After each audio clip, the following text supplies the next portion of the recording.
Hi, எல்லாருக்கும் வணக்கம். இன்னைக்கு நாம இருக்கக்கூடிய இடம் பாபநாசத்தில், அதாவது தலையணன்னு சொல்லுவாங்க, அந்த இடத்துல இருக்கிறோம். இன்னைக்கு இந்த பதிவு ஒரு விழிப்புணர்வுக்காக நான் போடுறேன். போற வர இடங்களில் உள்ள நல்ல விஷயங்கள், அந்த மாதிரி விஷயங்களை நம்ம பார்க்குறோம். நம்ம கடைபிடிக்க வேண்டியதும் நம்ம பார்க்க போகிறோம். அதாவது நல்ல விஷயங்கள் நமக்கு ஏன் கிடைக்காம போகிறதுங்கிறதும் நமக்கு என்ன செய்யணும், தெரியணும். இந்த இடம் சின்ன பிள்ளையிலேருந்து நாங்கள் வந்து குளிச்சுட்டு போன இடம். நீங்கள் இப்போ அது எப்படி இருக்குது அப்படிங்கிறத பாருங்க. உங்களுக்கும் இந்த இடம் பிடிக்கும். அதை பற்றின விஷுவல்ஸ் இதில் வருது, பார்த்துக்கிட்டே இருங்க. இடையில இடையில இது பற்றிய தகவல்களை நான் உங்களுக்கு சொல்றேன், சரியா?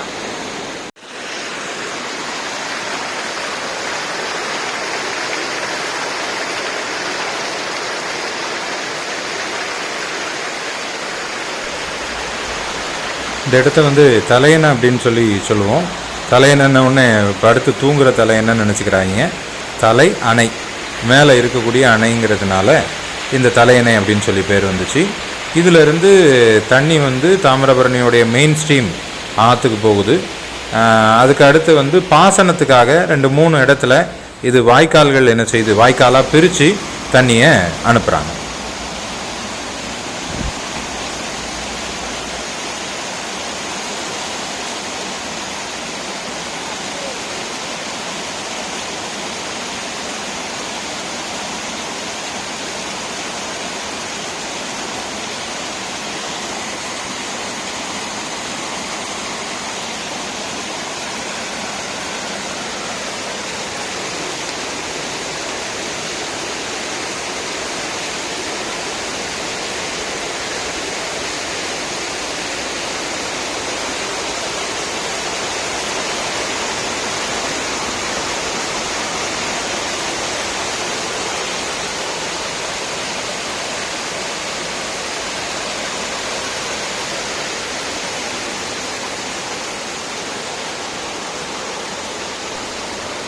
இதுக்கு தண்ணி எங்கேருந்து வருது அப்படின்னு சொல்லி பார்த்தீங்கன்னா, மேலே காரையாறு, கோதையாறு, சேர்வலாறு, இந்த இதிலேருந்து வரக்கூடிய தண்ணிகள் எல்லாமே சேர்ந்து வருது. அதில் காரையாறு மேலே டேம்லேருந்து வரக்கூடியது நமக்கு அகசியர் அருவியில் விழுந்து வருது. அதுக்கப்புறமா இந்த பக்கத்தில் நீர் மின்சாரம் தயாரிக்கக்கூடிய இடத்துல இருந்தும் தண்ணி வருது. இது எல்லாம் சேர்ந்து இந்த இடத்துல சேமித்து இதிலேருந்து எல்லா பக்கத்துக்கும் பிரித்து விடப்படுது.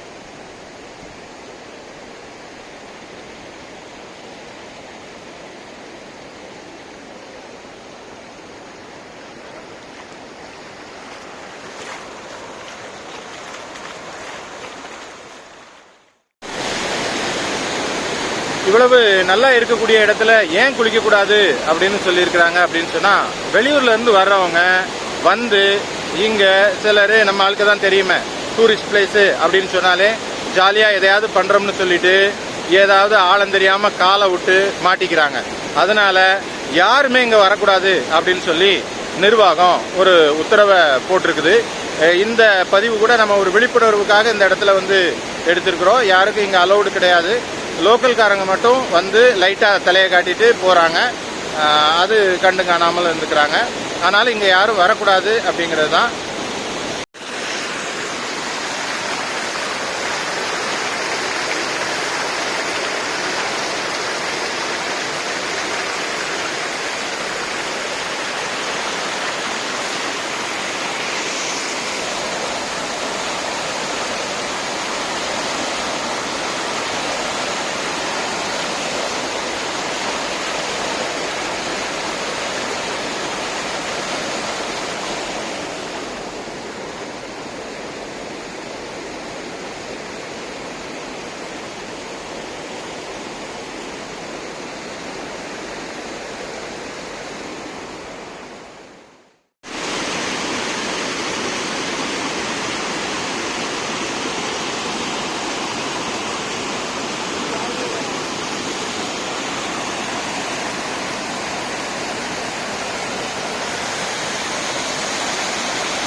இவ்வளவு அழகான இடத்துக்கு வரக்கூடாது அப்படின்னு சொன்ன உடனே லோக்கலில் இருக்கவங்கெல்லாம் இல்லை நாங்கள் பாரம்பரியமாக பயன்படுத்திட்டு இருக்கக்கூடிய இடம், எங்களுக்கு இங்கே வர்றதுக்கு பெர்மிஷன் வேணும் அப்படின்னு சொல்லி எல்லாருமே கேட்டுக்கிட்டு இருக்கிறாங்க. இந்த தொகுதி எம்எல்ஏயும் அதுக்கான முயற்சிகளை எடுத்துட்டு வர்றதா பார்க்குறோம். சமூக ஆர்வலர்களும் இது வேணும், இந்த இடத்த மக்கள் பயன்பாட்டுக்கு கொடுக்கணும் அப்படின்னு சொல்றதையும் நம்ம பார்க்குறோம்.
இவ்வளவு அருமையாக இருக்கக்கூடிய இடத்துக்கு வராதிங்கன்னு சொன்னால் யாருக்கு தாங்க வருத்தம் வராது?